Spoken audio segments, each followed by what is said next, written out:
a Pacific on edge.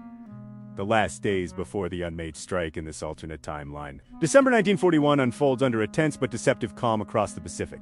The Japanese Empire, stretched between ambition and fear, stands at a crossroads that will define the future of Asia. For months, military planners had refined the daring blueprint for a surprise assault on Pearl Harbor, a strike designed to cripple the U.S. Pacific Fleet and force Washington to accept Japan's dominance in Southeast Asia. Yet, in this version of history, the final authorization never comes.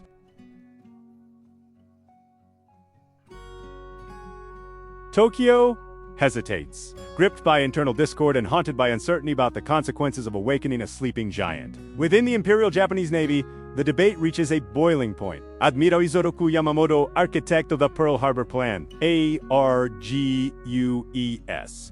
Relentlessly, that confrontation with the United States is inevitable. To him, delaying war only gives America more time to expand its industrial and military power. But for the first time, influential members of the Japanese government push back with unusual force. Moderate diplomats, senior advisors, and even some Army generals warn that the empire cannot afford a prolonged conflict against a nation whose industrial output dwarfs anything Japan can mobilize. They insist that Tokyo must choose a path of strategic restraints, expanding influence only where resistance is minimal, avoiding the catastrophic gamble of direct conflict with the United States. As the final weeks of 1941 approach, Japan's imperial government fractures under conflicting visions of national destiny. Heated arguments erupt in the halls of the Imperial General Headquarters. Diplomats plead for one more negotiation with Washington. Militarists demand expansion before the Allies regroup. Yamamoto privately threatens resignation if Japan chooses retreat. But even his powerful voice cannot overcome the growing fear of a disastrous war. At the 11th hour, the attack order is quietly shelved. Carrier groups preparing for departure are instructed to stand down. Pilots, unaware of the political turmoil, receive vague explanations about operational delays across the ocean. The United States remains unaware of how close it came to being thrust into global war. Without the sudden shock of flaming battleships anchored in Pearl Harbor, American public opinion remains largely isolationist. Political rhetoric continues to revolve around recovering from the Great Depression, avoiding foreign entanglements, and protecting national interests without committing troops abroad. Congress remains sharply divided. Isolationist lawmakers argue that the Atlantic and Pacific Oceans are America's greatest shields, insisting that sending soldiers to die for European or Asian causes would betray the public's trust. Interventionists, though growing in influence, lack the emotional catalyst needed to rally the country. President Franklin D. Roosevelt, deeply aware of the threat posed by the Axis powers, tries to walk a tightrope between caution and preparedness. He expands Lend-Lease shipments to Britain, arms China against Japanese aggression, and strengthens naval patrols across the Pacific. But without a direct attack, his ability to galvanize mass mobilization remains limited. Factories ramp up military production slowly. Public support grows only incrementally, and the transformation of the U.S. economy into a wartime powerhouse, something history would later prove essential, never ignites. Meanwhile, Japan continues its expansion into Southeast Asia and deepens its operations in China, but far more cautiously than in the original timeline. Rather than launching bold offensives, Tokyo pursues gradual territorial acquisitions to secure resources critical to its war machine: oil from the Dutch East Indies, rubber from Malaya, and minerals from Indo. These moves alarm Washington and London, but without a direct attack on American soil. The United States hesitates to respond militarily. Skirmishes flare between Japanese patrol vessels and American escorts in the South China Sea. Yet each side exercises restraint. Diplomats scramble to defuse each incident before it spirals into war. The Pacific transforms into a vast stage of unresolved tension, a region defined by unspoken threats, veiled intentions, and a fragile balance where any miscalculation could ignite global conflict. Military commanders on both sides prepare for the worst but remain uncertain whether war will come in months, years, or perhaps never at all. Allied leaders assume that eventually, under enough pressure, the United States will join the war. Axis strategists, however, see opportunity. If America remains neutral long enough, Japan may consolidate control over Asia. while Germany could potentially defeat the Soviet Union and isolate Britain beyond recovery. Thus, as 1942 dawns, the world is not consumed by the flames of Pearl Harbor but trapped in an ominous limbo, a global order trembling between the inevitability of war and the faint hope that diplomacy might prevail. The strike that could have changed everything never arrives, leaving humanity suspended on the edge of history, waiting for the moment when caution, ambition, or fear finally breaks the delicate silence.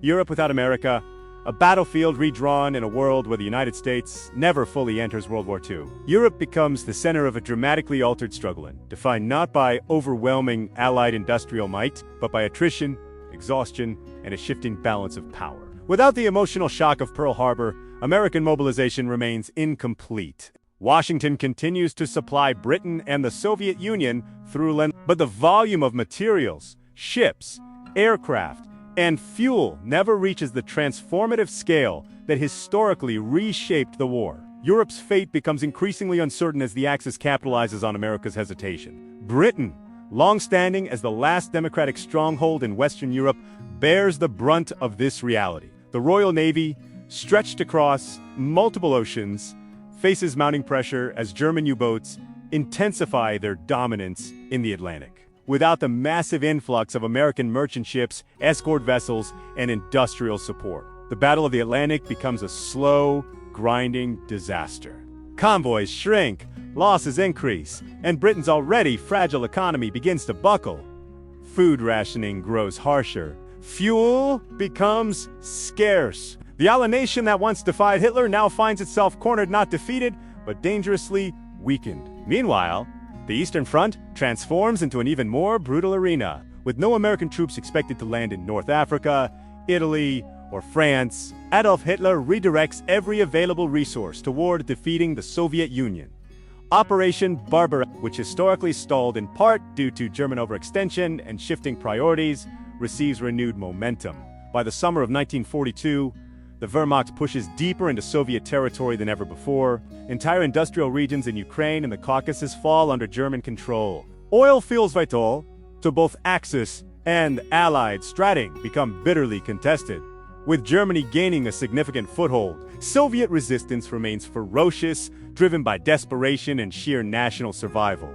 Yet without the immense American shipments of trucks, locomotives, food supplies, aluminum, and aviation gasoline, the Red Army's logistical backbone begins to crack. Armored divisions struggle to replace lost tanks. Railroad networks collapse under the strain of moving troops and supplies across thousands of miles. Stalin repeatedly demands greater British support, but the United Kingdom, cut off from American reinforcements and supply capacity, cannot deliver what is needed. As a result, the Soviet Union faces the very real threat of collapse on multiple fronts. Across Europe, neutral nations reevaluate their strategies. Turkey, caught between German pressure and Allied diplomacy, leans increasingly toward neutrality out of fear of provoking the Axis war machine. Sweden continues trading iron ore with Germany, seeing no alternative. Spain, under Franco, provides quiet logistical and intelligence support to the Germans. Believe in Axis victory is now more likely than ever. Even Switzerland tightens its economic cooperation with Berlin to avoid potential invasion. The geopolitical map of Europe shifts as smaller nations position themselves for survival rather than principle. Intelligence collaboration also without American cryptographers, engineers, and naval patrol aircraft, the Allies lose critical advantages. German communications, once consistently intercepted and decoded through joint intelligence efforts, become far harder to track. The U-boat fleet adapts quickly, exploiting weakened Allied encryption and detection capabilities. British command centers struggle to anticipate enemy movements with the same clarity they once possessed. For Winston Churchill, the situation becomes increasingly dire. He writes lone, desperate letters to Roosevelt, pleading for direct American involvement before Europe collapses into tyranny. But without the emotional catalyst of Pearl Harbor, American politicians remain cautious. Isolationist voices argue that the Atlantic is wide and Europe's wars need not become America's burden. Military enlistment in the U.S. grows slowly, public support remains divided, and Congress blocks any proposal that resembles full-scale entry into the war. As the conflict drags into late 1942 and beyond, Europe descends into a brutal stalemate, one where Germany maintains a strategic advantage. Britain endures relentless bombing raids aimed at breaking its morale and infrastructure. Rationing grows increasingly severe, and the empire's far-flung colonies face internal unrest. The Soviet Union, though still fighting, loses ground steadily and risks fragmentation as German forces advance toward key industrial and agricultural regions. Without American intervention, the European theater evolves into a dark and uncertain struggle defined by attrition rather than overwhelming Allied strength. The balance of power tilts toward the Axis, and the hope of liberation that once burned across the continent begins to fade. Europe becomes a battlefield reshaped not only by military might, but by the absence of the one force capable of tipping the scales in America that, in this timeline, never fully joins the fight. Asia reforged.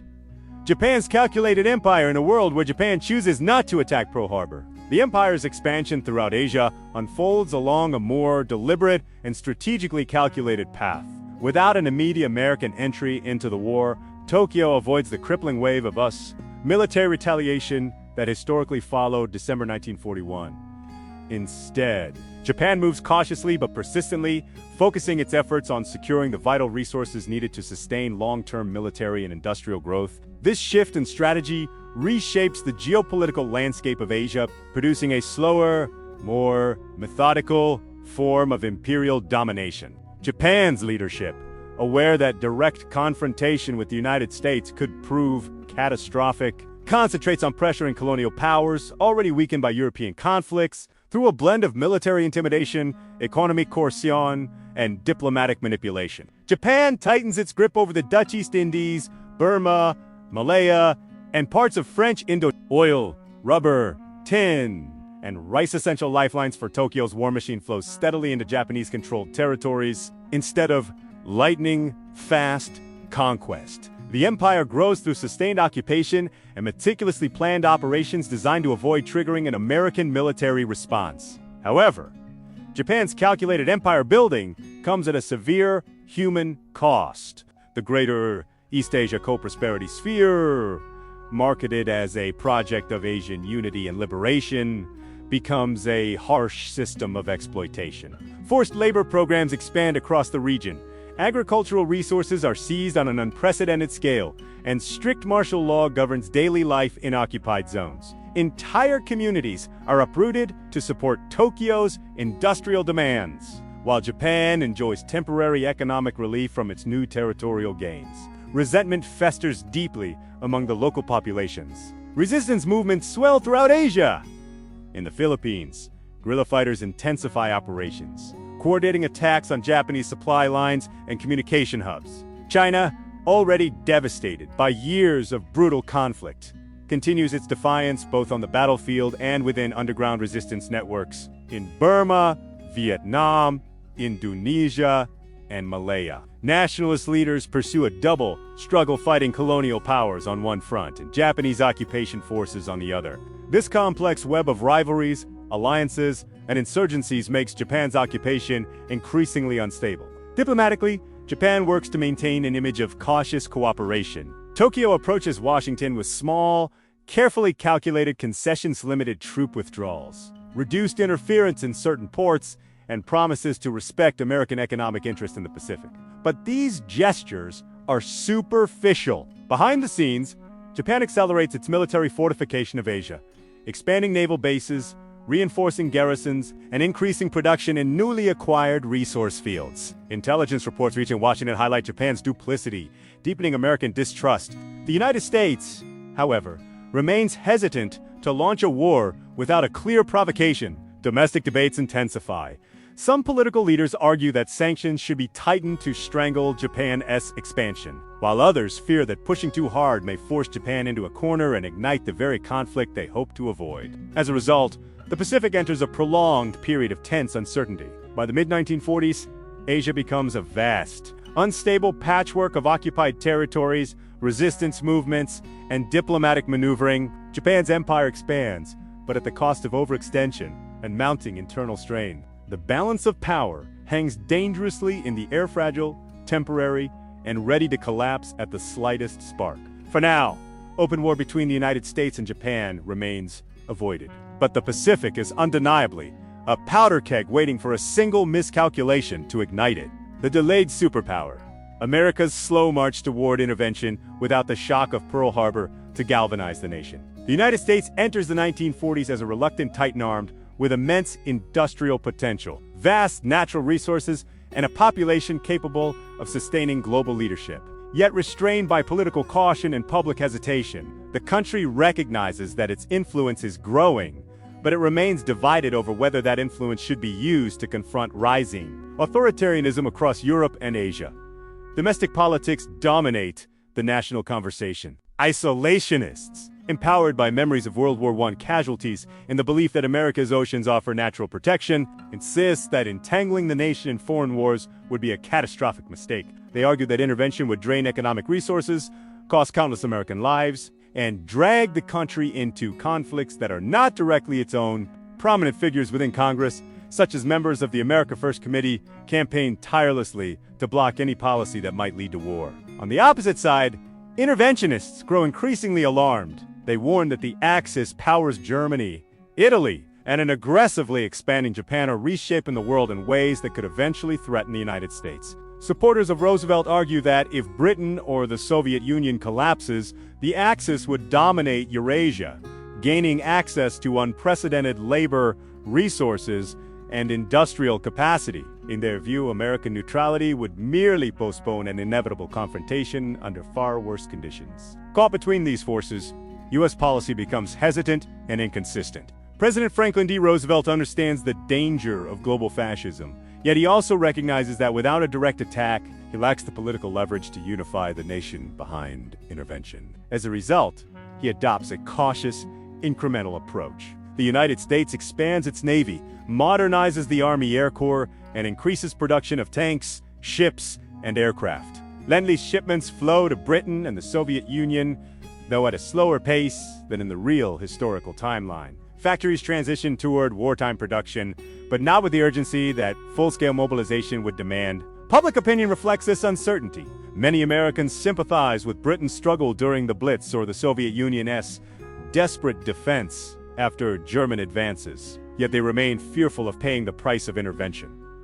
Military enlistment rises only modestly. Training facilities operate below peak capacity. Newspapers publish editorials questioning whether the United States can truly remain isolated in a world being consumed by war. Still, these voices struggle to overcome the prevailing desire for domestic stability. As global events grow increasingly alarming, the pressure intensifies. The collapse of additional Soviet strongholds, Germany's tightening grip over Europe, and Japan's steady consolidation of Southeast Asia raise concerns that the international balance of power is tipping beyond recovery. The idea of a world dominated by authoritarian empires, one in which the United States would eventually stand alone, begins to unsettle even some isolationists. American intelligence reports warn that time may be running out. By 1943, the United States faces a defining moment. The economy is stronger, industries are expanding, and the military is slowly modernizing. Yet the country still lacks the unified resolve needed for full-scale engagement. Americans stand at a crossroads, debating whether continued neutrality will preserve peace or merely delay a far more dangerous conflict. The question is no longer whether the United States will be drawn into the war, but under what circumstances and whether its delayed intervention will arrive soon enough to shape the outcome of a rapidly transforming world. A world rewritten, the long-term outcome of a Pacific without Pearl Harbor by the mid-1940s. The world stands on foundations dramatically different from those of our historical timeline. The absence of Pearl Harbor, the strike that never ignited American fury, produced a fractured international order defined not by unity against tyranny, but by competing empires carving influence across continents. The United States, entering the global conflict late or perhaps never fully committing, has forfeited its role as the driving force of 20th century geopolitics. In its place, authoritarian powers expand unchecked, reshaping the political, economic, and ideological framework of the post-war world. Germany, having captured vast swaths of Soviet territory, transforms Eastern Europe into a massive colonial frontier. Industrial centers fall under German control, and populations are subjected to harsh occupation policies designed to fuel the Reich's war machine. With America's full economic and military might absent from the European theater, Britain finds itself unable to mount a sustained counteroffensive. Though it avoids outright defeat, its power erodes as resources dwindle, and its empire weakens under the strain of prolonged conflict and diminishing global influence. Japan, though achieving significant expansion across Southeast Asia, faces its own mounting pressures. Resistance movements multiply in the Philippines, Burma, Malaya, and Indonesia. China remains an unyielding battleground, consuming Japanese manpower year after year. Resource shortages intensify as Allied sanctions continue, and Japan struggles to maintain access to vital oil, rubber, and minerals. Still, without direct American military intervention, Tokyo stabilizes enough of its empire to establish a long-term, though fragile, sphere of dominance. The Pacific becomes a patchwork of contested territories, nationalist insurgencies, and competing ideologies, all